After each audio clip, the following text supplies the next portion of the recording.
everyone. Thank you to those who offered service. We do appreciate you. Those on Zoom, there is some technical difficulties. We do apologize for that. Thank you so much. So we are working on that. If you're not able to hear too good, if you're not able to see that good, we are working on that. But thank you very much to our technical guys who's on it and working on that. To our visitors, a hearty welcome to you. I see the Oliver family here. It's good to have you with us. The Wickham family is here also. We have had, a number of visitors. If there's anybody else that is visiting with us, please do feel welcome. It's always good to have you. We have been through the month of May. We've been speaking about evangelism. The month has turned, and we're now in the month of June. Yes, it's getting colder, and yes, I guess winter is here. Some people were saying, in May, no, winter's not here yet. It's here now. It's here now, and I hope you are happy. For those who were, waiting for me to get to winter. But this month, we focus specifically on our young people. It is Youth Month in South Africa, and they are a special part of the Lord's Church. In our communities, in our homes, our youth is special. We are shining a spotlight on them, especially for this month. Not that it will end, when June ends, but rather that they can also know that they have a place here in the Lord's Church. It's sometimes difficult to be a young person, believe it or not. You don't know, am I now a toddler? Because I'm not a toddler, I know a little bit more than a toddler. I'm not an adult, and they remind me often to say that I'm not an adult, So now I'm in between, and I'm trying to figure life out. And there is an example that we look at, and we will end off with that example this morning. But what we speak of this morning is basically our young people and our responsibility toward our young people. Now, we might not like that, because you will say, brother, if you're going to speak about our young people, the responsibility is on them. They need to do these things. They are then, guided, and they are commanded to do certain things. But our responsibility might just be a little bit greater than our young people's responsibility. And God had a very good intention of having young people in the Lord's church. So what is our responsibility toward them? We'll be speaking about some of that. But it's all about being an example. And when we are an example, we usually, when you look at examples, you want it to be a good example. There was a young man called Nkosi Johnson, and if you know anything about the HIV and AIDS campaigns, you would usually see Nkosi's face on there. And Nkosi was one who was born with AIDS, HIV, and he lived for 12 years. He lived and he died, and he sadly passed away at 12 years old. But the thing with Nkosi, where the spotlight was started to be shining on him, was when he applied to go to school. And they rejected him at school because on his doctor's report it said that he had HIV. And they did not want him at the school. And Nkosi obviously took matters into his own hands, and he decided that he was going to inform people what it is like to live with AIDS. Doctors were saying it. Medical, personnel, and everybody was saying all of these things. But when a young 12-year-old boy came up, people started listening. And they started to realize, and they were more informed now about AIDS and HIV. And it shows the influence that Nkosi had. When he was, accepted at the school and was able to go to school, sadly, his body could no longer, and he passed away at 12 years old. But he left a legacy that others coming now living with AIDS had a voice. There was now at least people who were more informed and educated about it. And he made a great impact in the short time that he lived here on this earth. There are other people that or other young people I could use, and one of my favorite young people is Kid President. He's not a kid anymore, but they call him Kid President. His name is Robbie Novak, but he goes by Kid President. And he motivates young people, stay in school, don't be dumb, and I like him. He looks a little bit like me. You can go Google him after the service. Please don't do it now. But he's a young, short little man, and he motivates young people and older people, and he says to the young people, stay in school, do good. And he says to the old people, don't, cramp the young people's style, be at least, understanding toward them. But I like his motivational speeches. And he's dressed up like a little president, and he sits in his presidential chair, and Very, very funny young man. He's got a good sense of humor. But again, it's a young person with enthusiasm and motivation. And we look at all of this and we say, it's so good when young people have a voice, when they have confidence, And we would want that in our own homes. We would want them in our own congregation of the Lord's church. I would hate for our young people not to feel that this is a safe haven, or not to feel that there's a place for them here and go find it elsewhere. Because they might just find that at their local soccer club, they might just find it at their local school, they might just find it at the local gang that is in your area. And you say, but brother, what are you talking about gangs for? Well, you'll be surprised at how gangs welcome young people. You'll be surprised that where I come from, where the recruiting happens is with young people. And they become accepted. And me as a gang boss, I will take care of that young person. I know that's where the energy lies. That's where the mind lies. That young person will do what I tell them to do. And that's where the recruiting takes place. And in the Lord's church, we should not sleep on it. We really should not. We should make this place a haven for our young people. And say, it's okay. It's okay to be confused. It's okay that you maybe battle to sit still for a few hours. It's okay that maybe you don't know much of the Bible. But we're going to get there and we'll work with you. And this month especially, we'd like to speak about our young people. Let no one despise you, youth. Let no one look down on you because you are young. But be an example to the believers in word, in conduct, in love, in spirit, in faith, and also in purity. And we're going to break those up very quickly, and then at the end we will look at the model example. Okay? That's going to be our lesson this morning. And in the first instance here, we will say the words. What does that look like? Be careful what you say. In the next instance, we will say the words you speak, somebody hears it. So those who hear it, what do they hear? And for the young person here, if you're going to be a model example, you need to watch what you say. For the older person, if we are going to encourage these young people, if we are going to be the example that they would want to be like, then we must also watch what we say. You see, the tongue in James chapter 3 can be used to build up, but it can also be used to break down. We decide what we do with our tongues. It's difficult to control our tongues. There's a lot of things that can be controlled. They put the bits in the horses' mouths. They put on the boats, and they can control it. But the tongue, no man can control. It's very difficult to control the tongue. That's why what is in here usually comes out. And what is in here should be good, so that what comes out in our words is also good. You need to learn what to say. And sometimes we can do that, where we learn what to say. Sometimes we should not just react to a certain thing, or react to something that is, or respond to something, but rather think about it and learn what to say. In the book of Ephesians, the Apostle Paul writes, and you don't have to turn there, but he writes from verse 15, and he says, but speaking the truth in love. Often we can speak the truth, but not in love. So it's really a descriptive term of how we speak the truth. Speak it in love. And it's something that I can learn. That you may grow up in all things into him who is the head, who is Christ. He goes further on now in verse 29 to say that let no corrupt word proceed out of your mouth. Is that a difficult thing to do? Absolutely it is. But is it possible to do? With the help of God, yes. Let no corrupt word proceed out of your mouth, but what is good for necessary edification, that it may impart grace to those who hear. So those who hear should then be encouraged by it. And if they are not encouraged by it, then the words that I speak is probably not good. The next thing that the Apostle Paul says to Timothy here, he says, firstly, the words that you speak, but secondly is also your conduct.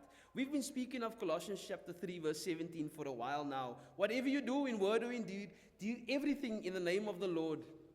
So that when people see our conduct, they know whose we are and who we belong to and where we come from. And we might not always give or be that shining example to others who we don't like or others who we don't know. But those who we do know, we kind of watch what we say and watch what we do. And they look at our lives and say, your conduct is really, really good. But it should be consistency. Consistently, we need to be that shining light. Whether it's at our home, and you'll be surprised that some people at their home is not the shining light that they are here in the Lord's church. And that's not good. And God wouldn't want that. And He would want us consistently to be that shining light. So young person, if you are at school, they need to see that light. But also, when you come to the Lord's church here, we need to see that same light. Jesus said that there's a new commandment that I give unto you. And the new commandment that He gives is that you love one another. It's going to be very difficult if we love each other with the wrong conduct. We need to love each other with the right conduct. The next thing that we speak of is love. And that's the commandment that God speaks of. I don't think that we need to look much further than John chapter 3 and verse 16. Because in John chapter 3 verse 16, we see the complete expression of what love is. When Jesus dies in our stead, where God buys back man through the blood of Jesus Christ. And it's the greatest story that is ever told. And everything that we have in Christianity is built on this, in that the gospel now is the death and the burial and the resurrection of Jesus Christ, and it directly involves us. So how do I love the way God wants me to love? Well, I need to look at the model example. And the model example describes that on the cross of Calvary. And when I read about all of that, I look at how Jesus faced this excruciating pain, these circumstances where there were crowds looking at Him and mocking Him. Yet He said, Father, please forgive them, because they do not know what they are doing. I am amazed at the compassion shown in probably one of the hardest circumstances a man found himself, where people wanted to see him suffer, people wanted to see him die. People never believed in him, and people never ever thought as far as that this grace that is provided on this cross will then be extended toward me. And He says, please forgive them. And at the end He says, it is finished. And that's where He left it. But the love needs to continue. And where does the love continue? Through His church, through the members of the Lord's church. By this will all men know that you are my disciples, by the love that you have one for the other. And by people seeing that love, they will then know that we are His disciples. We don't have to say it from the pulpit and say we are the Lord's people. People need to feel it. People need to experience that. So how do I conduct this love? How do I put this love into action? Well, there's a lot of examples in the Bible of how people loved each other.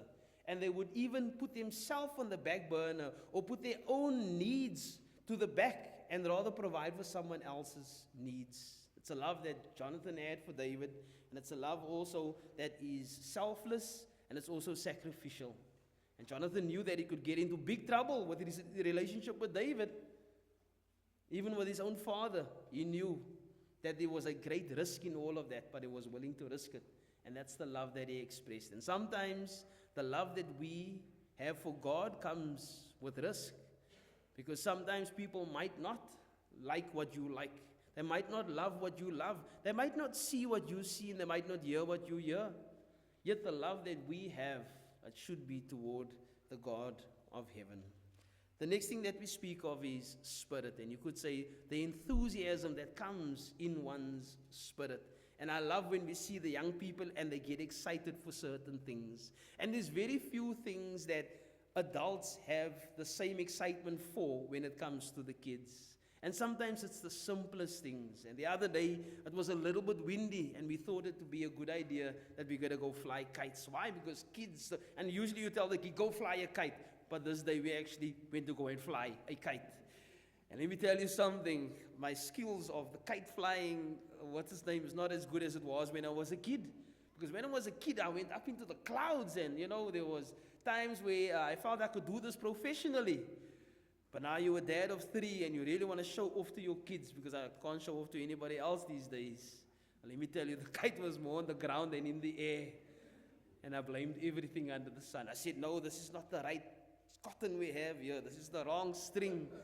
I looked at the thing that we designed there. I said, the design isn't right of that thing. Eventually I said, there's not enough wind. We're not going to fly a kite anymore. Let's go inside. I have some very good neighbors, and my neighbor came in. He said, listen, I've got a good kite there for you. I said, go get the good kite. Go get the good kite. And he went to go and get his good kite. And let me tell you, we were up in the clouds. And I just turned and I looked at my children's faces, and they had broad smiles. And I thought, what does it take for an adult? How did we forget what it feels like just to fly a kite in the clouds? The burden of life, I guess, becomes difficult. And petrol increases doesn't add to that. And there's a lot of things that I guess adults deal with that you don't want to deal with. But I think sometimes we probably just need to get to the point where we become like children, where we become excited for simple things in life. And whether it is climbing a tree or flying a kite, we sometimes get to the point where we have none of that existing in our life. And that's a sad place to be. I thank God that I learn all of this through my children. And that's, again, the importance of youth, where we look at their example and be like, that's the life of not stressing that I want.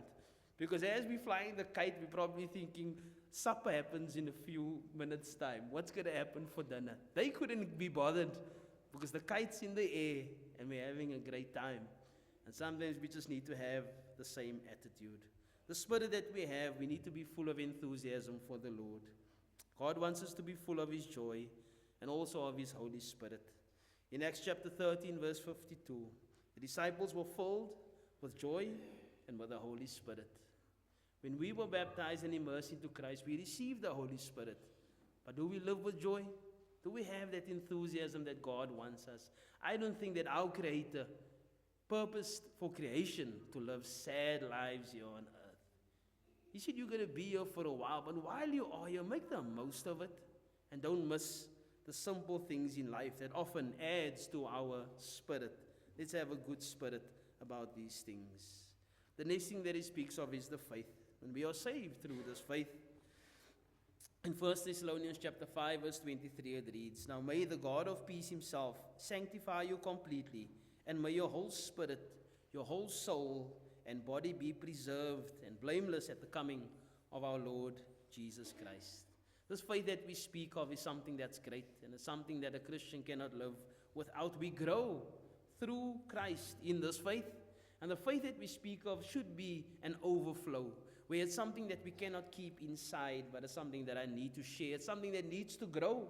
And it's like when you add yeast to a bowl of dough, it rises, and you try to keep it in that bowl, and you just put a little something over it, and you come back in a few minutes, and you see that it's rising, and that's how our level of faith should be. And when our young people look at our level of faith and be that, brother, how did you get to this level of faith?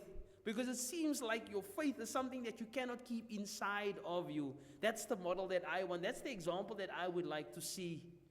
And I would like to have that same model for somebody else who also wants to follow after Jesus. The next thing that he speaks to Timothy about is his purity. And he says, God wants you to use you. And he knew that God would want to use someone as good as Timothy.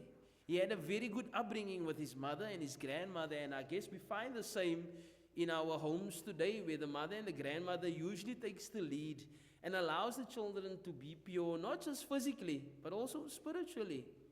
You need to have God in your life.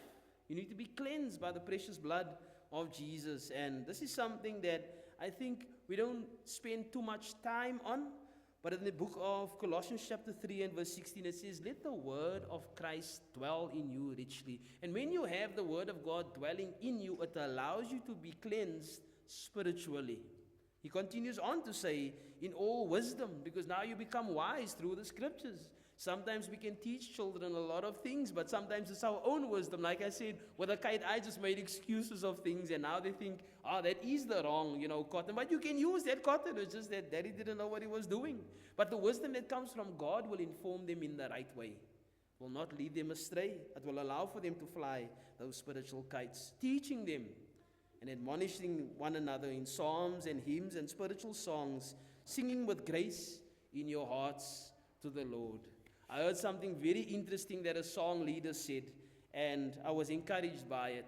He said, when we come to services and we sing toward the Lord, and we get to the part when we sing, if that is the last hymn that you get to sing here on earth to God, how would you sing that hymn? And I think that changed my mind also into how we sing toward God. I mean, our singing for the most part is really good, but I think if that was the last hymn that we would ever sing to the Lord, how would we sing that hymn?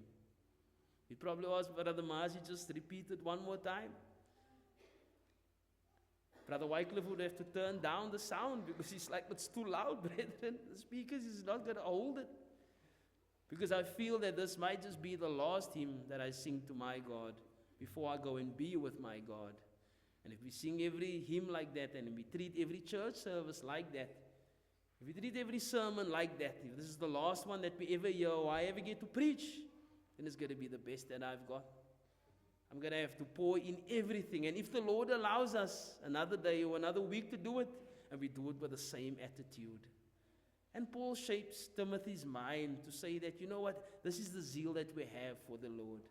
Paul knew that he never had an upbringing like Timothy. And he could realize that, Timothy, you're probably going to go on to do greater things than even me. And I would want that. God would want that. And that's the responsibility that I have as one who's not so young, to teach others, to say that, you know what, you would probably stand here in a few years' time and do a better job than I could ever do. You would probably be out there handing out tracts and Bibles and talking to people about Jesus better than I could ever do. And that's what I would want. It would make me glad if I can help you get there. And that's the responsibility that I have toward our young people. How do we help them obtain this? How do we help them get to this? Well, Paul wrote to Timothy in 1 Timothy chapter 4 and verse 13. If you have your Bibles, you're welcome to turn there. And it would read as follows: till I come, give attention to three things. And the three things is this. Give attention to reading first and foremost. And we read God's word. And when we read God's word, we are informed of God's word. When we read God's word, we are educated in God's word. And it has the ability to change your life. The next thing he goes on to say is give attention to exhortation, to an encouragement and a lifting up of one's spirit. And when we do that, we can think of Hebrews chapter 10 from verses 22 through 25, where it says, continue in this habit of getting together and build each other up. Because if you don't get into this habit, you're going to get into the habit of staying away from each other and not being with each other and not building each other up and not exhorting each other. So he says, Timothy, continue to read God's word, continue to exhort daily. And then lastly, he says, also to the doctrine of our Lord Jesus Christ. There are many doctrines out there, and I guess children having Google is not the most ideal setup, because they could Google anything. They could put anything into artificial intelligence and ask them, what must I do to be saved? And they might just get the wrong answers. They might just get an answer that is not becoming of Christ. And as much as these tools help us in our age, and is really, really helpful at times, it can lead our young people astray. And I would hate that I would be in the crowd, that I would be in that person's life and not give them the answers from God's word. The proper answers, the answers that could lead them possibly to heaven. So you say, preacher, you've said a lot. You've said a lot this morning, and you have went through what Paul speaks to Timothy and the different areas.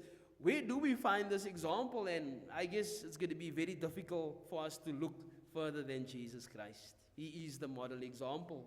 Now, you and I can try to attain that standard. And that's the standard that we're going to spend a lifetime trying to be like Jesus. And we will fail and we will make mistakes. And I guess at times we will feel that I'm not worthy. But with the help of God, we will get there. But just in closing, I would say that this is what Jesus had done, and this is how, in example, in the same things that Paul said to Timothy. Firstly, in word, and in John chapter 7, verse 46, it said that never a man spoke like this man. There is no one before or after that came that spoke the way that Jesus spoke. And can you imagine being one in the crowd, listening to Jesus actually speak? And often, the Bible would teach us that the people were astonished because there's nobody that spoke like this man. And the words that Jesus spoke was model. It was a model of how we should speak to mankind. He loved everyone. He cared for everyone. And he came to seek and save those who were lost. And he made sure that the words that he spoke had matched up with his life. And that's the next thing that Paul spoke to Timothy about, your conduct. So Jesus, after he spoke and people were astonished and they heard the way that this man spoke, they said there was nobody like him. In 1 Peter chapter 2, verse 21 and 22, it says, Christ also suffered for us, leaving us an example. He talked the talk, but he also walked the walk. You don't always get that combination, because sometimes the preacher can talk the talk, but he doesn't walk the walk. And he can preach you a sermon about love, but outside of the pulpit he shows very little or nothing. And I say that to put my own head on a block, because it's very difficult for you to take a preacher seriously if he's going to be teaching and preaching about these things. But it's not shown in his conduct. It's good to be accountable. It's really good. It's good to, at Eastridge where I used to tell people about certain goals that I had, and they would keep me accountable for those goals. And usually at the beginning of the year, Brother Niels will go up and will say what? I would like to lose some weight. That's usually the first thing that people put on their list. And by June month, you've put on some weight. And they say, brother, you're going the other way. The reason I say that is our conduct should be that becoming of Christ. Jesus, he suffered for us, but he left us an example. In the third thing, the example of love. I say we don't have to go past John 3 verse 16, but in Jesus' case, you look at John chapter 13. Having loved his own, he loved them even until the end. You see, his love was consistent and it was all the way. There wasn't a spike of love and then eventually it declined. With Jesus, there was a consistent love, and it was love until the end, even after he left earth. And I say that because we're looking at the model who is our example, and that's Jesus Christ. The next thing is spirit. In Luke chapter 23, it's written from verse 34, Father, forgive them, because they do not know what they do. That's the example of Jesus. That was his spirit. His spirit was that every person makes it to heaven and spends eternity with the Father. The Lord isn't slow in coming, as some would count slackness, but he's long-suffering toward us, that not any should perish, but that everybody should come to repentance. The example that Jesus shows us in faith is also in the book of Luke, where it's written from chapter 22, from verse 42. It says, not my will, but yours be done. If I'm going to be an example in faith, my faith is in my God, my abilities is in my God, and it's no longer my will, but it is his will. It is no longer I that live, but Christ that now lives in me. And then finally, his purity. Hebrews chapter 4 and verse 15. Yet he was without sin. In all of this, through all of the pain and the suffering and the life that he lived here, he never ever sinned. He lived a perfectly pure life. He was tempted in every way, but he never ever yielded to sin. Jesus is the perfect example. In word, he spoke truth. In conduct, he lived righteously. In love, he sacrificed himself. In spirit, he showed grace toward humility. And in faith, he trusted the Father completely. My prayer and my encouragement this morning is that as one who is not a youth, let us try and model this example in the way that we speak, in the way that we live. Let it not just be words, but let the children feel the love of which we speak. My encouragement to our young people is follow after Jesus. It's the right thing to do. You see, you might ask, brother, there's been a surge of our young people wanting to be immersed and clothed with Christ and being added to the Lord's church, and why the reason for that? And I would say the reason for that is because we have been directing their minds toward this example. And once you direct young people's minds toward the example of Jesus, they're going to say, I also want to do that. That's the person that I want to follow. I also want to go to that heaven. And for them, it's a no-brainer.